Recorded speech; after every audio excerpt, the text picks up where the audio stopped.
Alright guys, sekarang aku berada di Great Wall of China di Taizhou.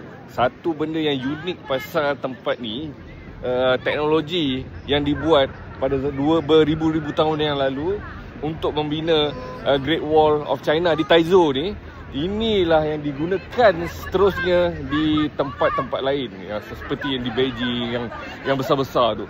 So tadi kita disambut dengan sangat meriah pertunjukan yang diorganize oleh kerajaan negeri Taizhou, dengan dekat skrin besar tu tulis selamat datang delegasi daripada Air Force Malaysia. Kerajaan Taizhou sangat-sangat menggalakkan pelancongan di tempat ini because Taizhou ni kurang diketahui compare to bandar-bandar lain di China ni. So Taizhou ni part of Zhejiang punya province, dia sangat friendly untuk menerima tetamu. Tak seperti yang sebelum ni aku jangkakan.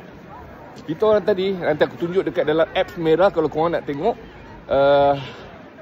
betapa diorang menyambut kita orang dengan satu pertunjukan kat sini, ramai-ramai siap ada reporter datang untuk menyambut delegasi daripada Malaysia.